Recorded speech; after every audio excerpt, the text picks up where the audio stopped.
up, get ready. It's going to be a very, very intense journey. Hey, what's up, guys? Welcome back to Frame Skip Podcast. This is the number fun episode. That's not a number. This is the number fun podcast, gaming podcast on the internet.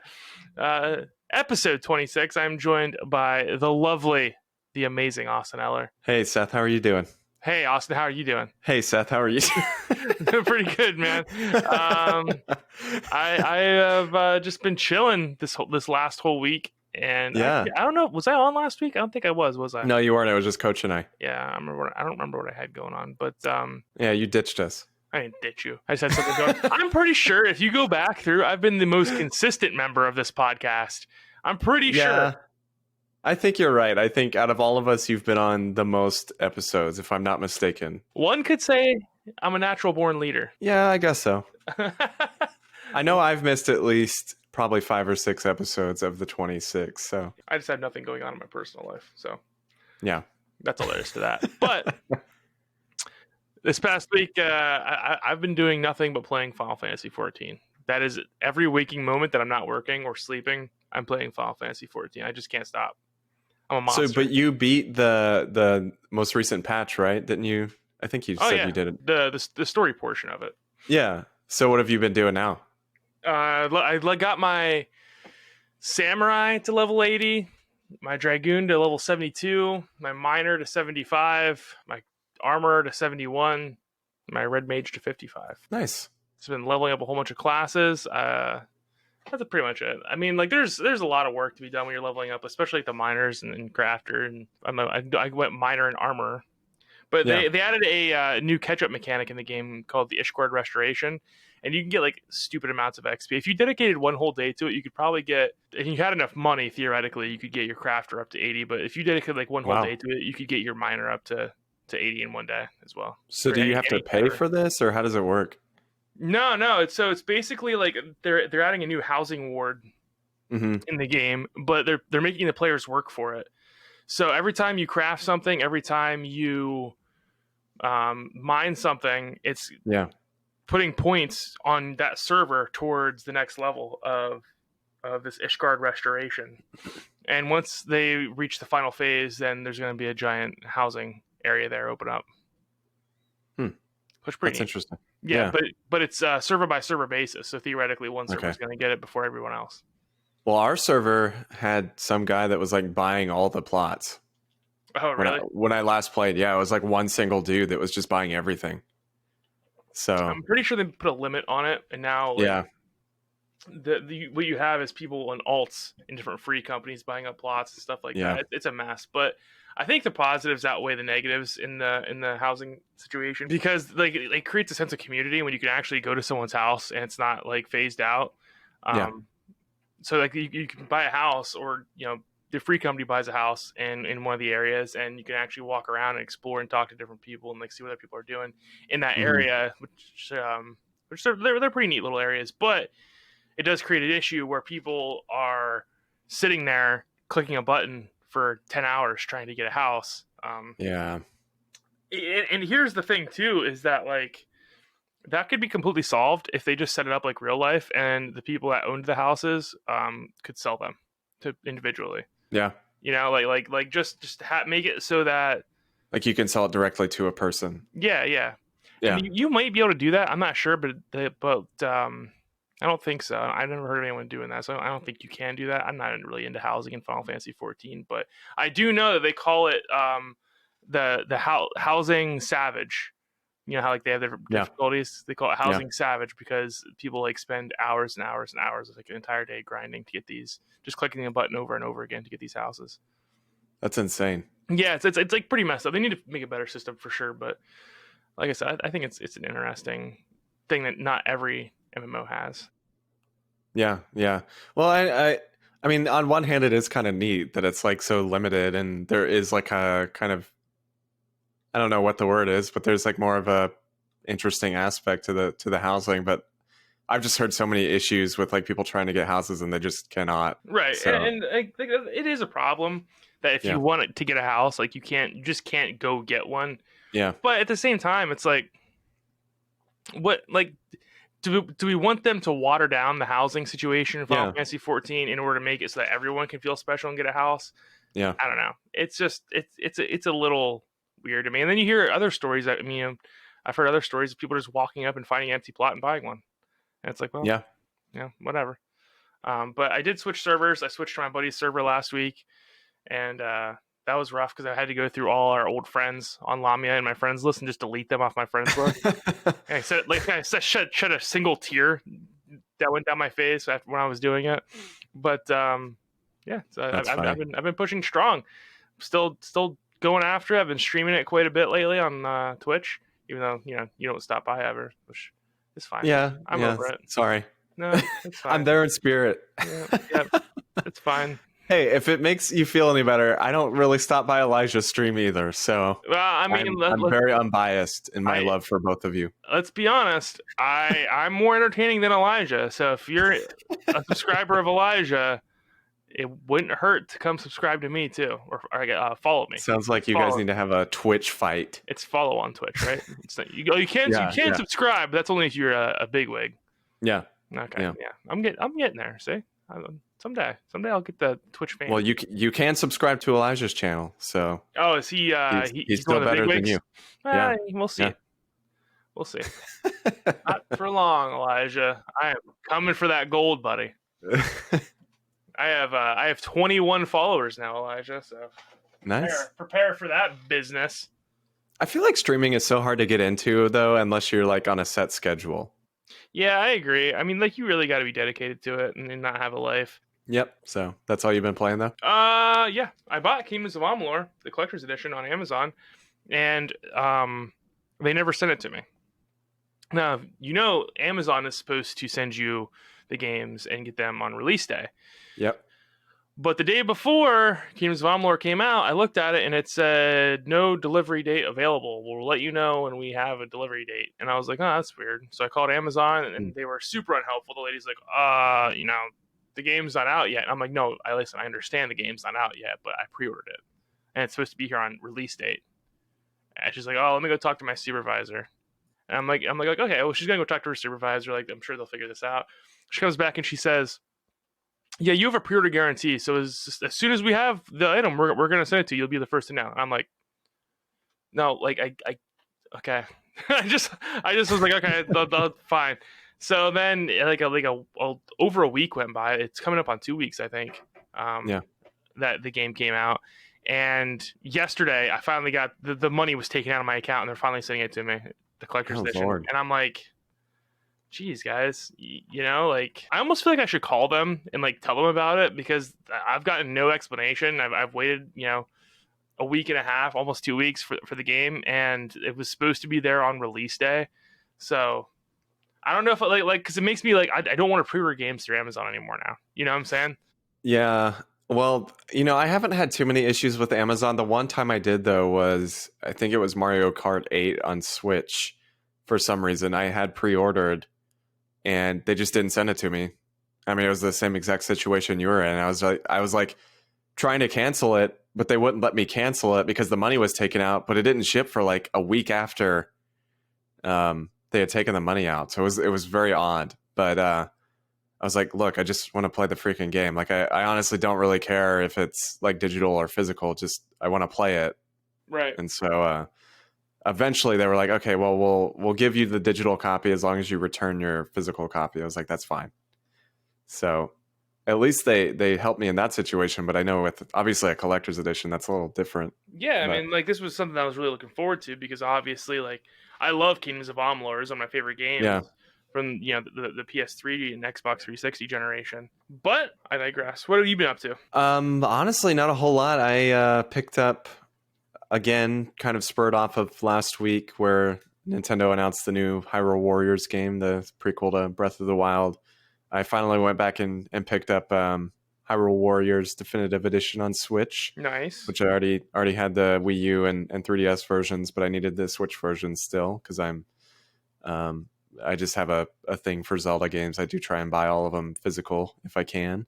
And I wasn't really expecting to play too much of it because the Mario 35th anniversary collection or whatever is coming out on Friday. So I guess by the time those that are listening to this show, that will be out. But I wasn't really planning on playing it because that is releasing so soon. But I jumped into Hyrule Warriors and I've been playing it like nonstop whenever I get the chance. I'm probably about 10 hours in already, but I've already beaten it before, but they added in a ton of new content on the 3DS version that I never played. So it's been actually really, really fun to go back and play through the story mode. It's almost entirely new. There's a lot of new stuff in it. So that's awesome. Which is, yeah. And it's always interesting to me because, and I've said this before, probably on the old show, but I hated Musos. I used to absolutely hate Musos. Yeah. And then I played Hyrule Warriors, and it really did kind of open my eyes a little bit. And then I played Dragon Quest Heroes, which is also a super good Muso, I think. I really enjoyed that one. And then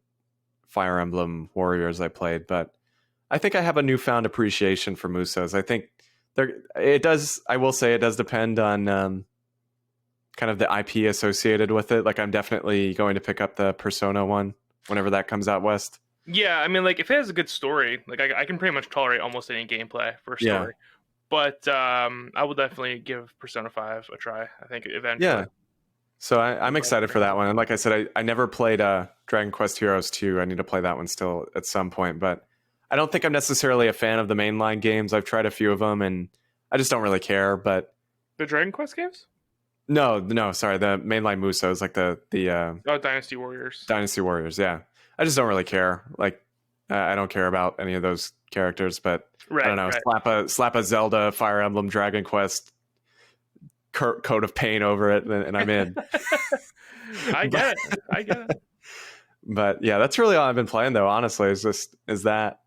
So cool. Yeah, it was funny. I actually I just sold my Switch yesterday.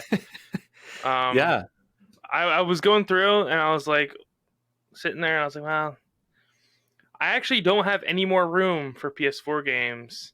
So I was like looking through my collection and I'm like, wow, there's a lot of games here that I'm just never ever gonna play. So I pulled them out and I'm like, oh, I'll toss them over at GameStop. And then I was about to walk out my door and I was like, I haven't touched my Switch in like a year and a half.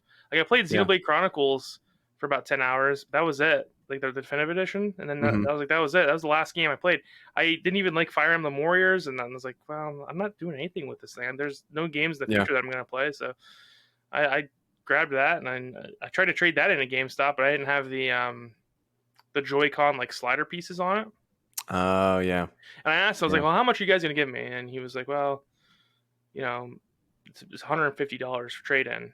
And geez. I was like, well, and I was like, that's cash? He's like, yeah, it's cash. And I was like, oh, okay. So they wouldn't take it because of the sliders. Like, I could go home and look for the sliders, or I could buy the sliders and try to trade it in. I'm going to get less. Like, I'll just toss it on Facebook Marketplace and see what I bites. So I'm like, well, I'll toss it up there for $200. And then I'm making out, and someone else is also getting a good deal. And sold in 10 minutes. Probably less than 10 minutes. Immediately someone jumped on it. It was a guy from I went to high school with too, so that was pretty cool. Oh, nice. Yeah.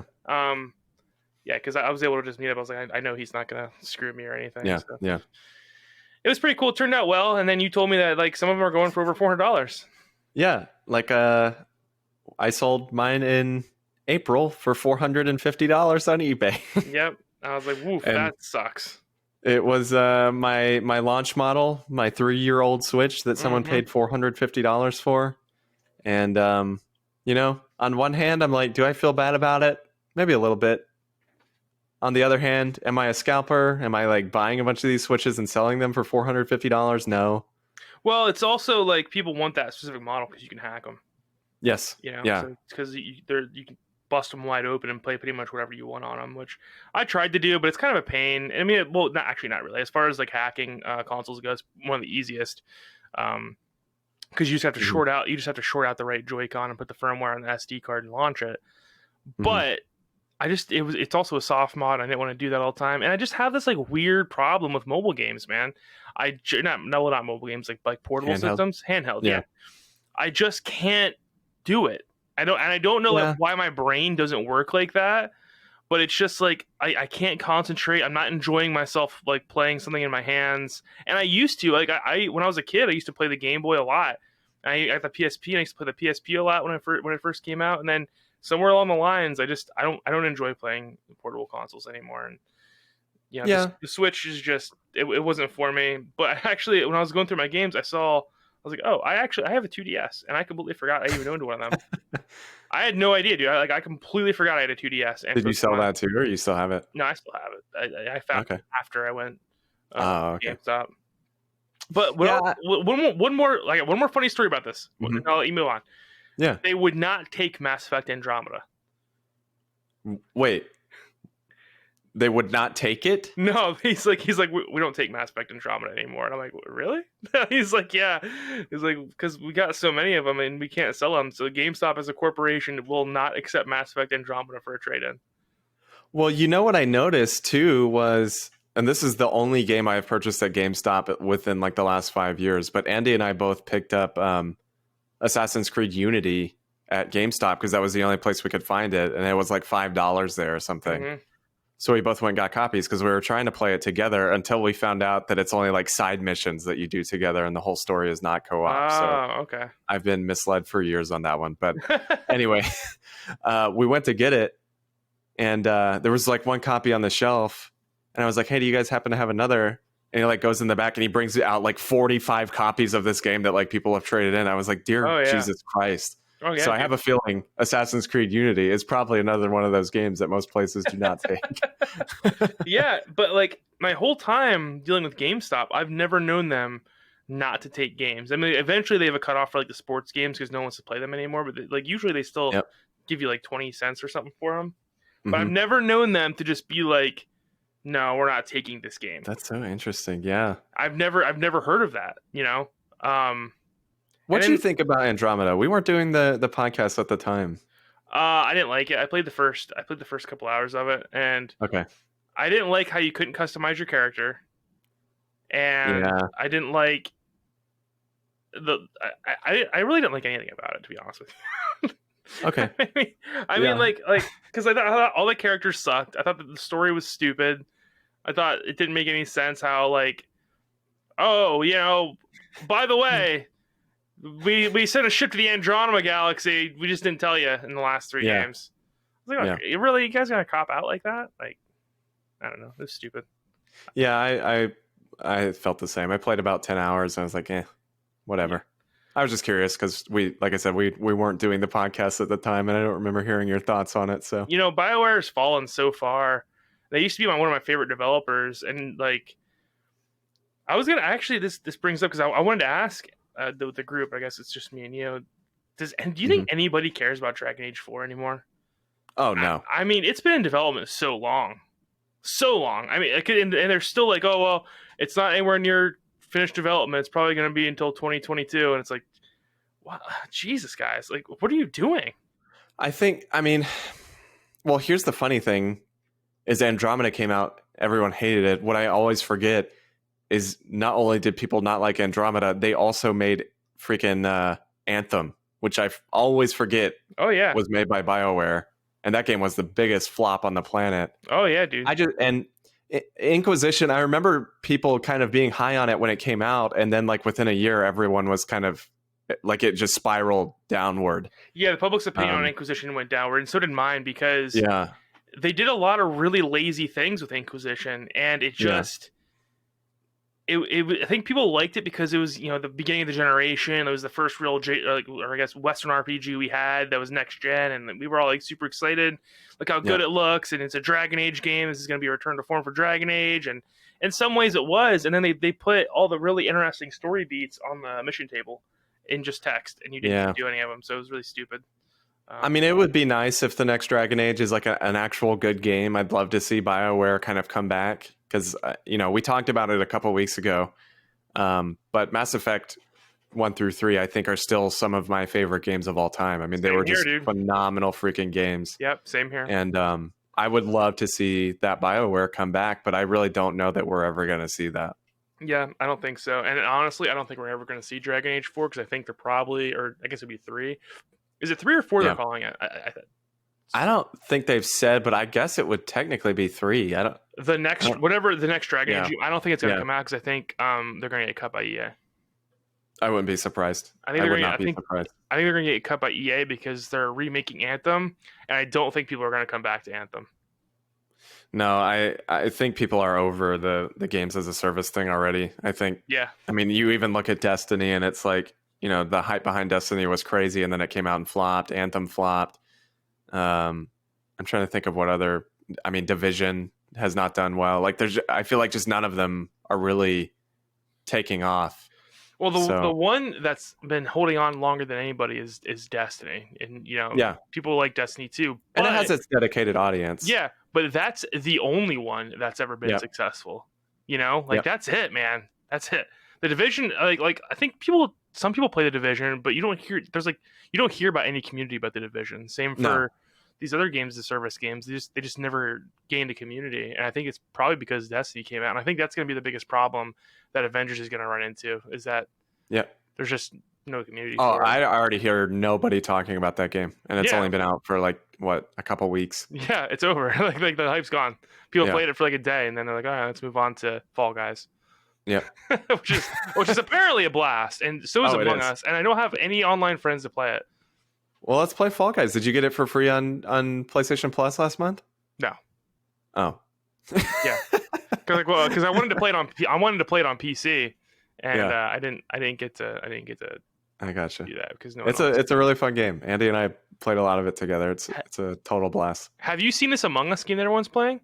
I've seen it, but I don't really know what it is. Dude, it looks like so much fun. I wish I had like 8 friends that we could get together to play with. And I don't know if there's matchmaking in it, but essentially what it is I think there's 8 people in this party, and you're all like these astronauts on a ship, but one of you is an imposter alien. And you just run around, and then you can call meetings and whatnot, and there's voice chat in the game, and you all discuss who the imposter is. Oh, really? And you can vote one person off the ship. Yeah. That's crazy. Yeah, it's a really cool concept for really a game. Fun. Yeah, it is. It's really fun. The artwork's like real goofy and whatnot, and a lot of streamers are playing it right now. And I've seen like everyone playing it. Yeah, it is really fun. Like I mean, well, it looks really fun. I haven't played it, but I want to play it because it looks so much fun. Because basically, you have like tasks, and you can like run around like acting normal. Yeah. And then like if you're the imposter, you can like sneak up and kill people and like break their necks, and it's like really funny. It's like really funny. Yeah.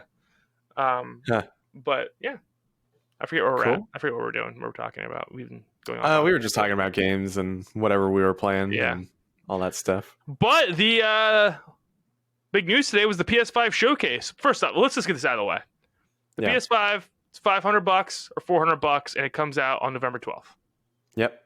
Okay. And then the Xbox One is $500 and $300. Yep. And it comes out November 10th. Correct. Boom. That's done.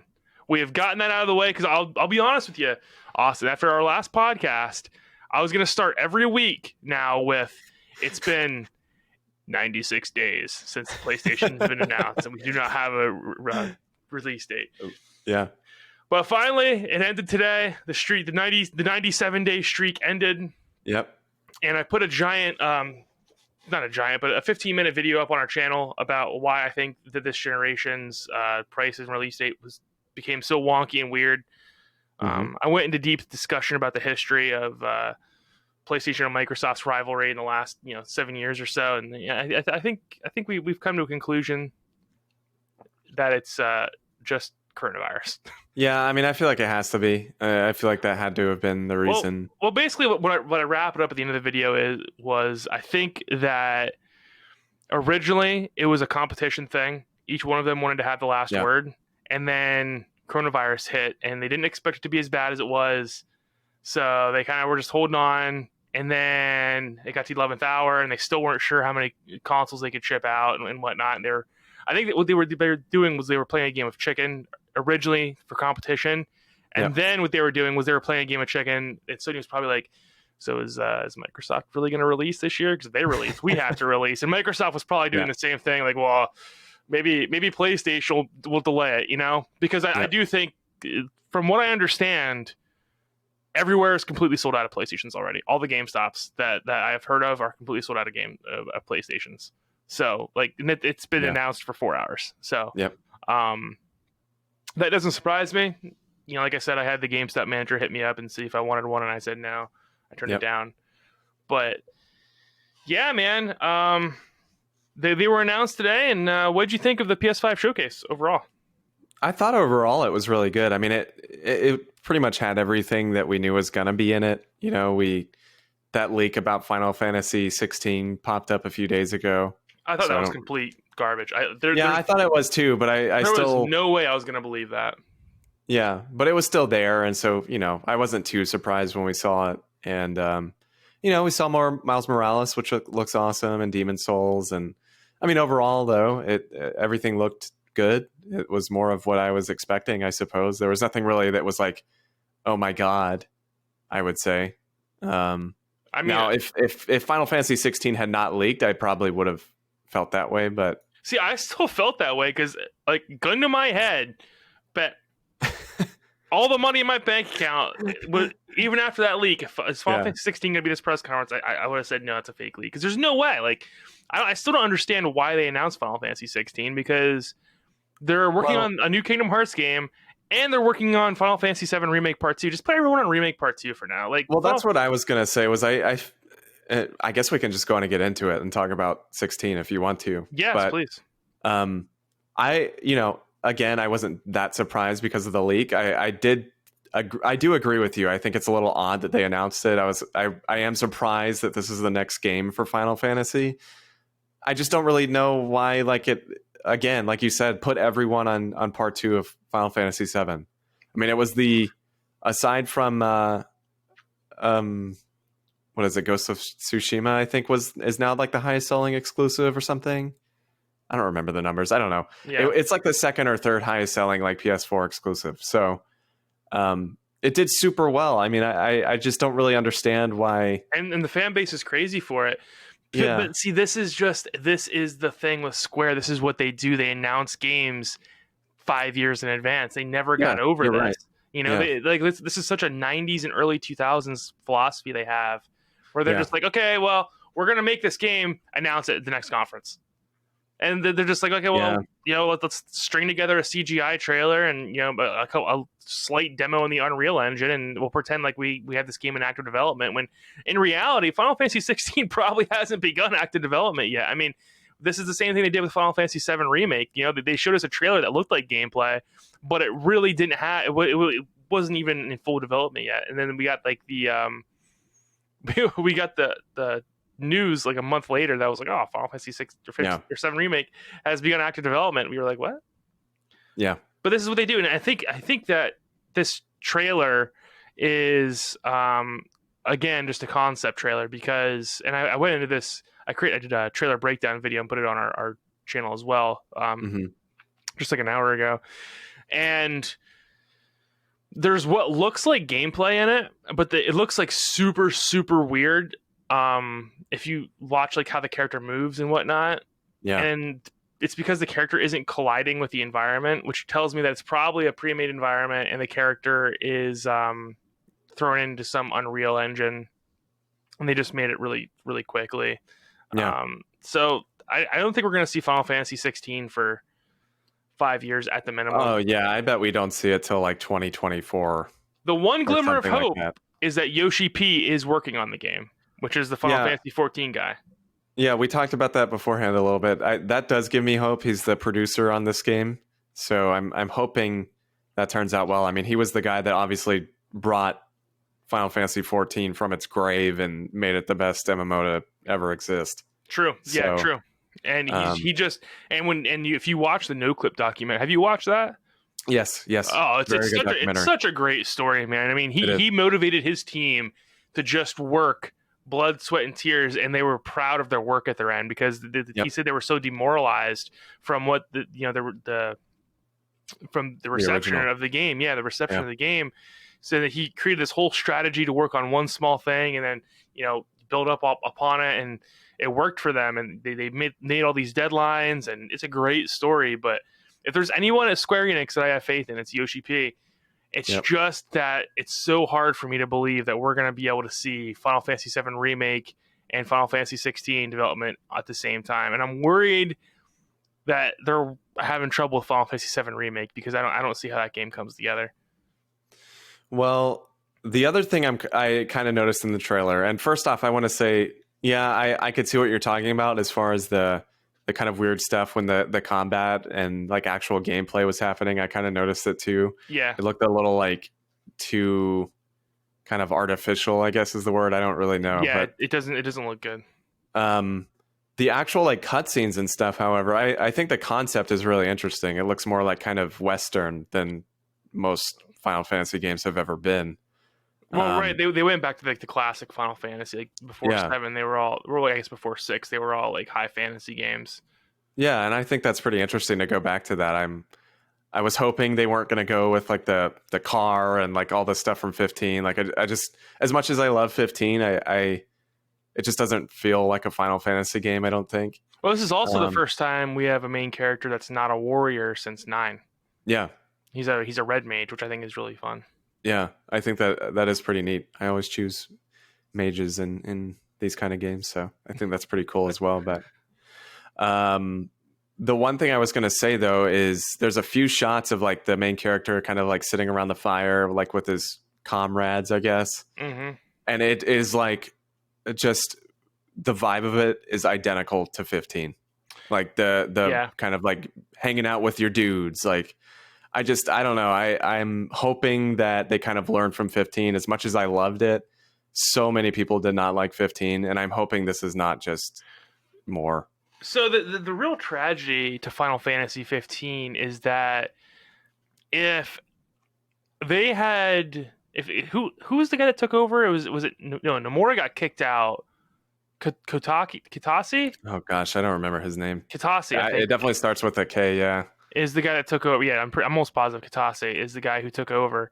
If he had been given more time, if they had decided to take it from Nomura a year or two earlier, that probably could have been the best Final Fantasy game to ever come out, because what they had planned for it, and if you look at all the cut content that was in that game, mm-hmm. what they had planned for that game was extraordinary. There was a whole other continent they cut from the game. Yeah. Did you beat 15? Yeah, I platinumed it. Yeah. So when you're going on that train ride through the other continent, and you like, oh, there's the biggest city in the whole game, but you can only see it from the sidelines. Like that was part of that whole continent was supposed to be explorable, sort of like the first continent, and they cut it out. And if you hack the game, you can actually go there. It's completely done. Oh, that's interesting. It just doesn't, like the landscape's done. It doesn't have like the trees and the NPCs and whatnot that you would do to finish it up. So like. They had planned this all out, and they had planned it out so you could go back to hit Insomnia. That's the city, right? Yeah, they had planned it so you could go back there and explore. Like there was a lot more planned for this game, and obviously, like I don't remember everything, but when you look at everything together, you're like, man, like all the stuff they didn't have time to finish. Like this really sucks, because the second half of that game is so abysmal. It's so bad, dude. And like I think the first half of it is actually pretty fun. Like riding around with your guys, on the Chocobo. And then what's really weird is that the end game of that game is still the first half of the game. Like you go back and do all the stuff in the first half of the game. You never go back to the second half once you beat the story. The end game's all in the first half of the game, which is probably confusing to people who haven't played it. But there's a time travel mechanic. So like. Yep. I don't know, man. I think that Final Fantasy 15 could have really been something special. And I hope that they give the time and they have a clean development cycle for 16, because, man, they have not had a clean development for a video game since. Well, no, because, I mean, you think about 7 Remake, which has obviously been very disastrous. Oh, no, even 10 was canceled completely and reworked. It's probably been since 9. But again, because 9 is the only game, is the last game I haven't heard that has had a disastrous development. Because even 10, they got like significantly far in development and then scrapped it and started over. I didn't know that. Wow. Yeah, because the main character was supposed to have black hair. I remember that now, and they had like completely different characters. And then, I mean, 11 may have been gone fine, but we don't really talk about 11. But then 12 was completely scrapped halfway through, and they merged that with a different game, and like there was like 2 different games there. And then 13 was supposed to be on the PS2, and they were having trouble like going to the PS3, so that was a huge development problem. And of course 14 and 15, they just have not made a good Final Fantasy game with a clean development in almost 2 decades. Yeah. So like this over 2 decades. It's not looking good for this game, to be honest. And I think Square is run by a bunch of monkeys. Yeah, Square, I really don't know. I mean, we've been saying this for years, and rightfully so, but I really don't understand what they're doing. Like, yeah, I think the best thing that has ever come out of that company, honestly, is Final Fantasy 14. Oh, it's the best Final Fantasy game. That's not even an argument. I mean, I really don't think there's anything Square has released that's been better and more fleshed out and just developed better than Final Fantasy 14 is. I would love to see 16 prove me wrong, but I'm really convinced that 16 is going to come out and it's just going to be 15 all over again. Again, I love 15, but I'm in the minority. I think so many people did not like 15. And again, I'm just not convinced that when this comes out, people are going to be like, oh, yes, it's Final Fantasy. I can't wait to play it. I know we're going to get that trailer of gameplay and get more story beats, and people are going to be like, well, this isn't the Final Fantasy I loved, for the past 20 years. Yeah, and well, I think that's super hard because they are going back to a high fantasy, which seems more Western, but the original Final Fantasies were based off of Dragon Quest. Or not Dragon Quest, Dungeons and Dragons, which is a Western game. So it's a back and forth thing, but Final Fantasy was originally a Western high fantasy type environment, and they only switched to the futuristic, adding more things in at 6. So for people to be like, oh, this isn't my Final Fantasy, this doesn't feel like Final Fantasy to me, would be just them being ignorant of the series. Yeah. Now, the combat is completely action based, and I just hope it's better than 15's. 15's combat's awful. Now 7's combat was very good, so I think that there's hope for that. And this looks, if it looks like they showed in the trailer, which again I'm not convinced it will, but if it looks like that, it'll be a lot better because it's got more weight to it. The biggest problem with Final Fantasy 15's combat was that Noctis had no weight to his strikes. It felt like you were just gliding through the enemies. There was it was a very big you could problem. Just hold down your attack button and you just sat there. You could hold down the attack button and you could hold down the dodge button and they could never hit you as long as you had mana. So that was a big problem. Final Fantasy 15 obviously a mess, but Final Fantasy 7's combat was very good. So I don't think that the actual game is going to be bad per se. Like, I have no reason to believe the game's going to be bad. I just feel like the development's going to be a mess, and I think that we're going to see it in the far, far future.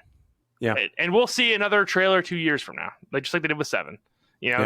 Unless Yoshi P can crack his whip like he did with the 14 team and get those guys in order. I think that could happen as well. If Yoshi P walks in there and drops a motivational speech like he did for the 14 team and gets those guys, up in arms and takes control like he needs to, I believe in Yoshi P. He could pull it off.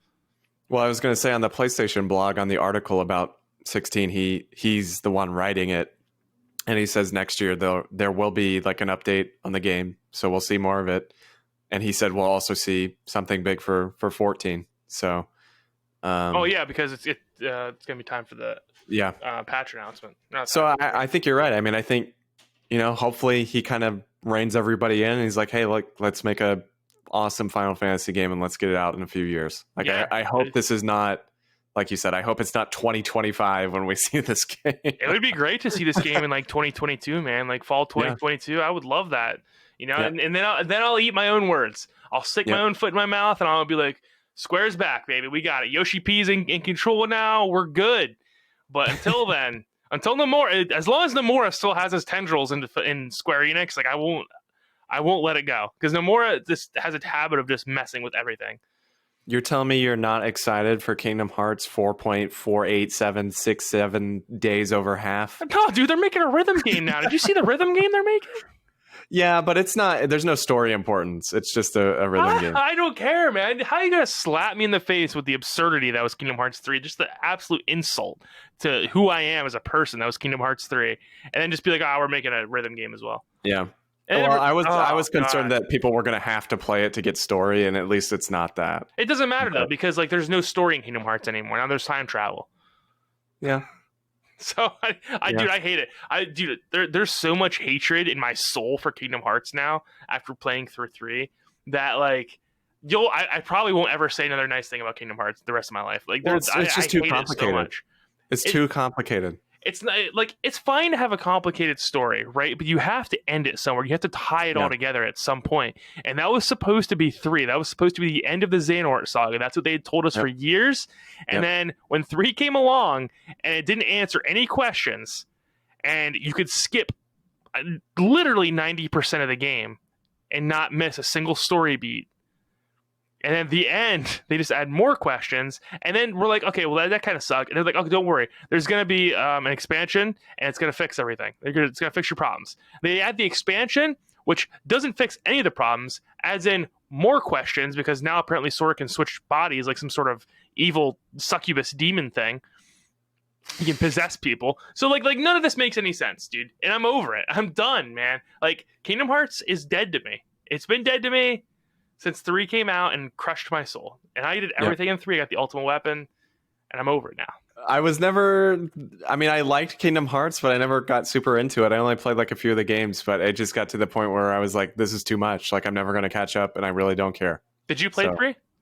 No, but I watched Andie play through it because she platinumed it, so she played a crap load of that game. But did she cry at the end because of tears of disappointment? I think, well, we were both sitting together watching the ending, and we were both like, okay. Yeah. And we were both like, all right, that did not, like, I mean, it like you said, it raises more questions than answers. There is no clarification in that game. No, there's not. Literally none. And you know what the syndrome is this? They have the same syndrome that the sequel trilogy for Star Wars did, is that they were writing a story as they were going along. Mm-hmm. And that is so apparent, dude, because they just keep adding in more and more things. Like, all of a sudden there's this old city, and like this is what the world looked like before they all combined, and we can go back there, but all the worlds are still split. And none of it makes any sense, right? It's just like 2 weeks ago, when then Daisy Ridley came out, and she's like, oh yeah, we really didn't know until episode 9 who my parents were. I felt so insulted as a person. I was like, we had been sitting here speculating and like looking for clues and all of that. Didn't know. Yeah. And there really wasn't an answer. I felt so insulted as a fan, and like I was a stark defender of episode 7 and 9, just not 8. And now I'm looking at it, and I'm like, this whole thing's a mess. Like, you guys, you had one chance to make a sequel trilogy, and you screwed it up. Good job, Disney.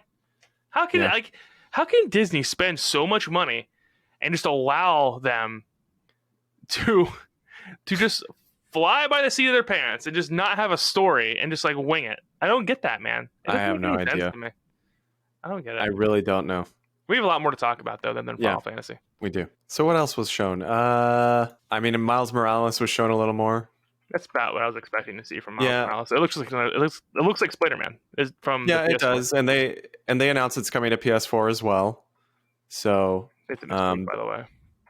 That was one of 3 games. It was that one, Horizon 2, and Sackboy Adventure or whatever. They're all 3 of those are multi-plat, or well, not multi-plat, I guess, but multi-generation. But yeah, Miles, I thought looked cool. I mean, that was, for me, that's the only game that's been shown for PS5 so far where I'm like, I have to play this game. Yeah. So I'm very happy it's coming to PS4 because I will play it. I really love Spider-Man on PS4. It's one of my favorite games of all time, probably. My concern with this is the last time we saw Miles Morales, he was still like not a hero. He was like still getting trained by Peter Parker. And then in this trailer, which hopefully takes place in the latter part of the game, he's like a full-fledged like Spider-Man. So there's got to be a link there. Like, we have to see how he came to be a Spider-Man, because they can't, if they just throw us in and it's like, oh well, you know, you've been Spider-Man for 6 months now. It's like, well, it doesn't make any sense. That's not how this works.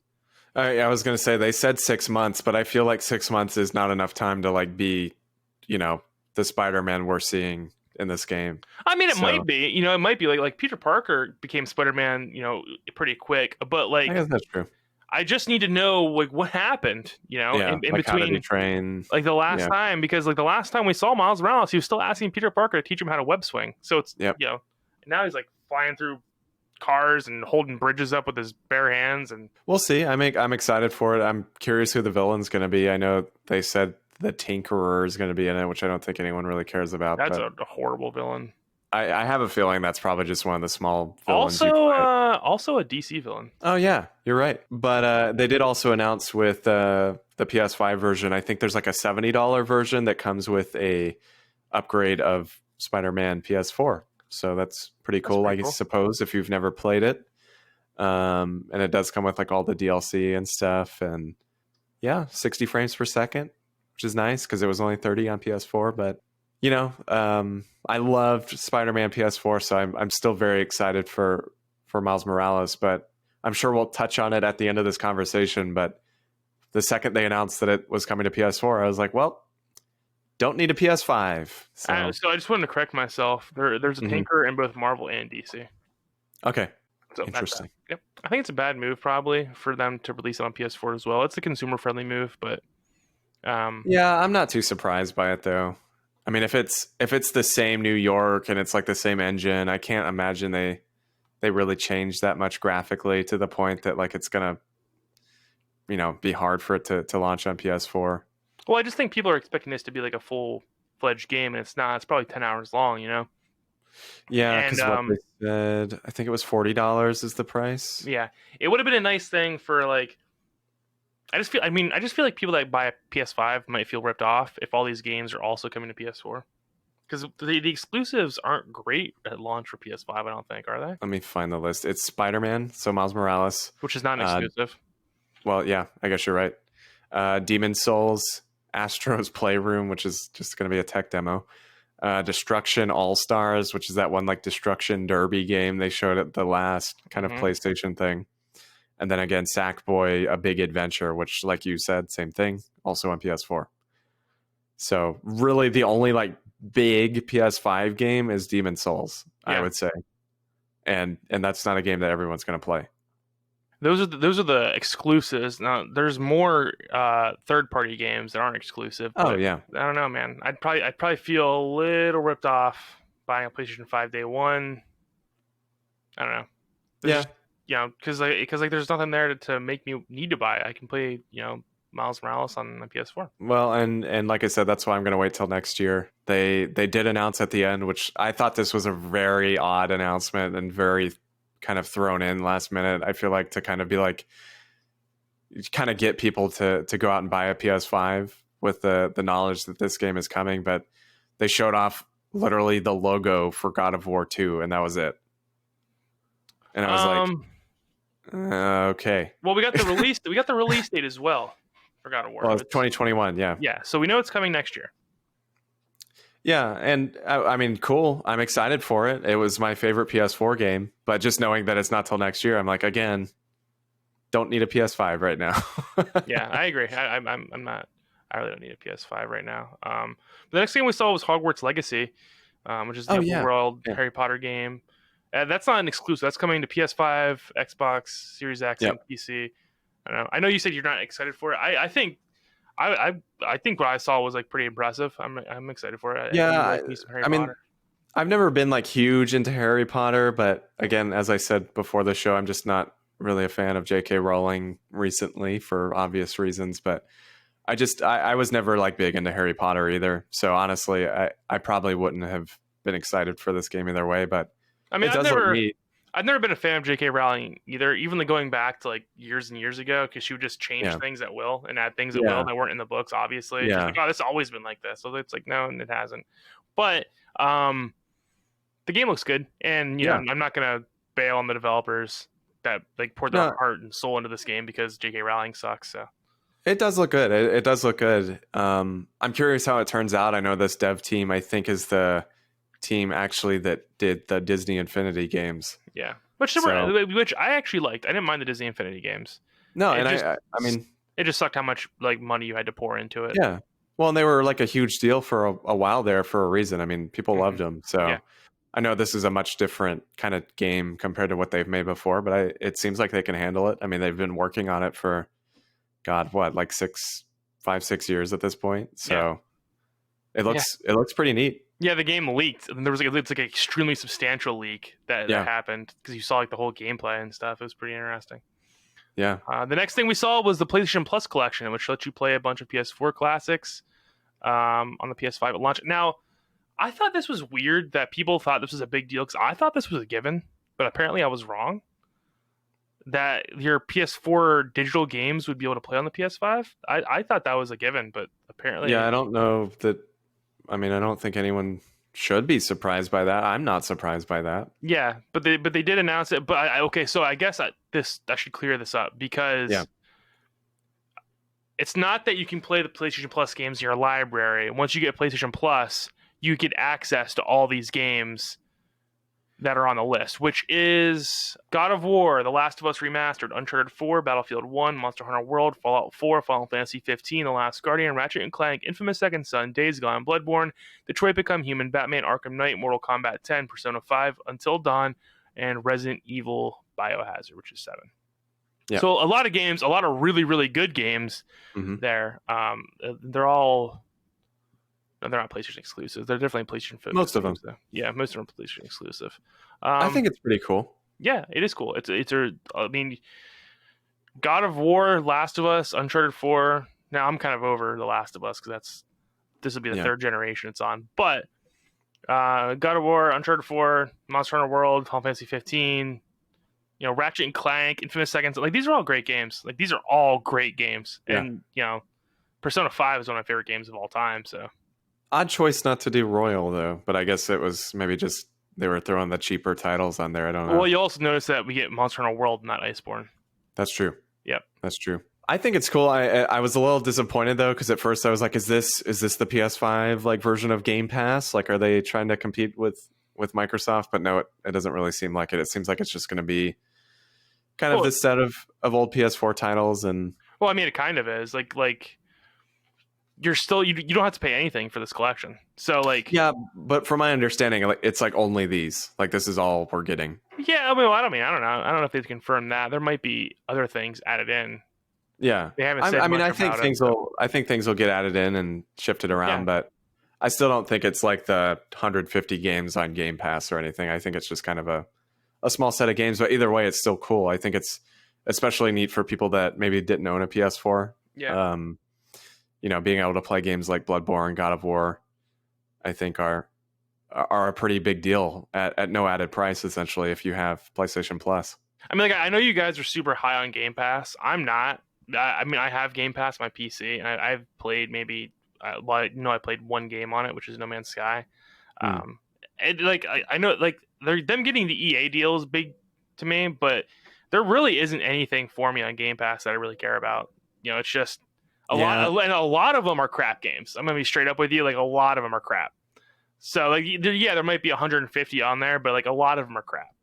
I mean, it might be different on the PC. I'm not really sure, but there's certainly a lot of really good games on the Xbox version. Oh no, like I'm not saying that there's not good games on there, but like out of that 150, when you go down the list, a lot of them are just not great games. It's just like I wouldn't really agree with that statement personally, but like I said, I think from my understanding, the PC Game Pass is different than the Xbox Game Pass. So I'm not really sure what's on the PC one, but from most of what I've seen on the Xbox Game Pass, I mean, I'm interested in like probably 75% of them.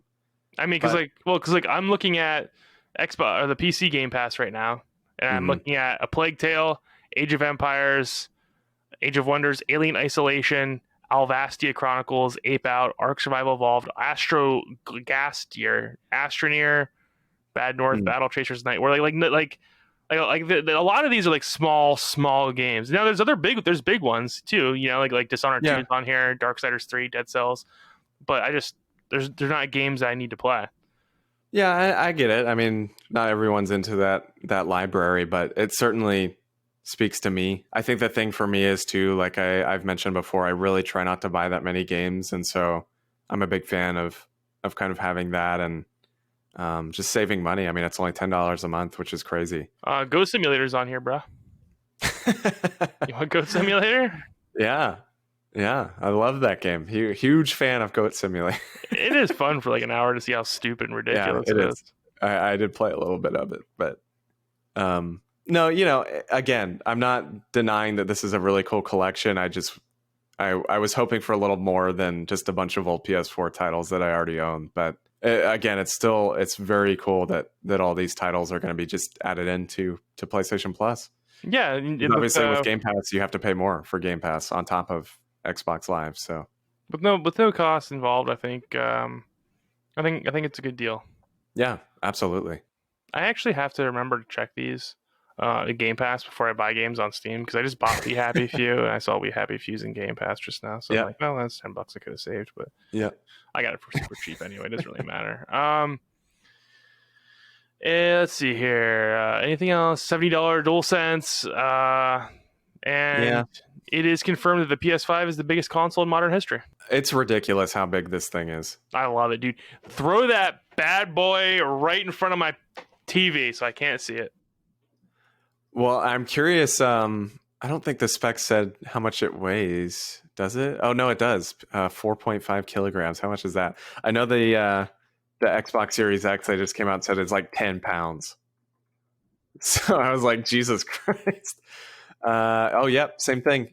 PS5, about 10 pounds. So they're both honking systems. But yeah, I think it's pretty much everything I expected. I was a little surprised the price was $500, but on the other hand, I'm not. I think they're probably eating a little bit of the manufacturing cost, if I had to guess. Yeah, I mean, I'm not. I feel like I called it 300 or 400 and 500. I think that they did. That was always going to be the price.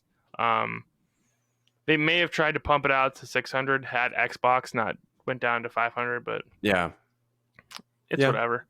I'm excited for it, man. I'm excited to finally play games on it, but like I said, I'm not jumping in immediately this time around. I have no reason to. Nope. Because there's not a whole lot there. I think in the first year, and it no. This is what I was saying in our group chat earlier too, is that there's just really no games that have been announced that are even interesting to me, and that's kind of depressing. I'm excited for Cyberpunk, kind of, but I'm not super excited for Cyberpunk. I'm kind of in the same boat. I mean, not just with Cyberpunk, but everything. There's not really much that I'm honestly super looking forward to. I mean, there's some Nintendo games this fall, obviously, like Mario on Friday. I'm looking forward to, and Hyrule Warriors, the second one in November. But as far as next gen stuff, there's nothing I'm oh, I really need this game. Aside from Miles Morales, which again I can just play it on my PS4. I don't really care about Horizon 2. I tried to get into Horizon 1 a month ago again, and I just still was not feeling it. I don't think that series is for me. Horizon? I'm not a fan of that game. I don't know what it is. Every time I try to play it, I play for 10 hours and I'm like, okay, that's enough. I just don't really care about that. God of War 2, obviously, I will care about. So I'll certainly get one next fall. But there's just nothing, even Resident Evil 8, as much as I love 7 and the remake of 2, I just don't really care about Resident Evil 8 right now. It's just not really speaking to me. Yeah, so, I've never really cared about Resident Evil at all. So yeah, and it's weird because, again, I adored 7, but I just, something about the setting and stuff, it just doesn't really feel like Resident Evil to me anymore. And maybe that's a good thing because 7 didn't really feel that way either, but it was a great game. Yeah, since 5 and 6 were pretty much panned by the people. Yeah, so but I don't know. I don't really feel like I'm excited for much of anything next gen. I don't know why. I'm just not. No, I mean, I feel you. There hasn't been any games that I've seen that I'm like, wow, I need that. A lot of them are still coming out on PS4, Tales of Arise. When's the release date on that, by the way? I think they pushed it to next year, if I'm not mistaken, but I don't know when.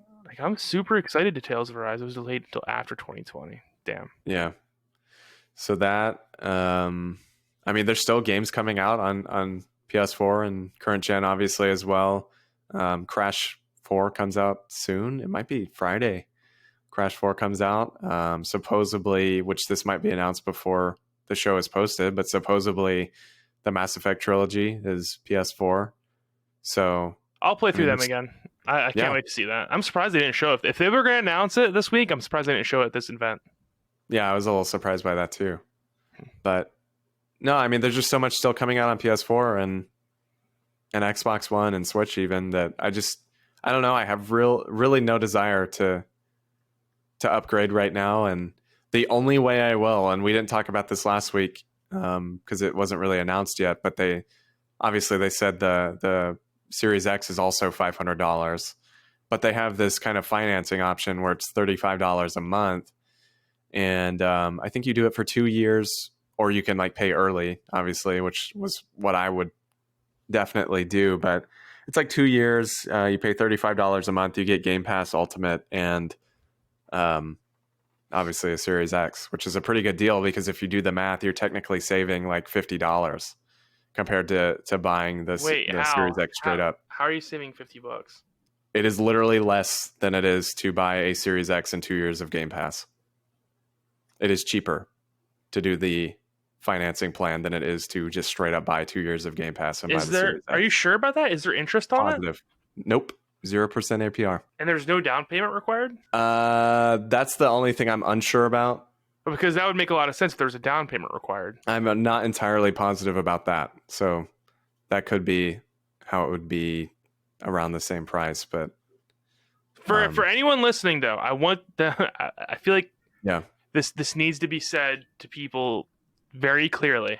Yeah. Is that if you're not good with money, beware of monthly subscriptions and like oh, I can't afford $500 straight up, but I can afford $35 a month.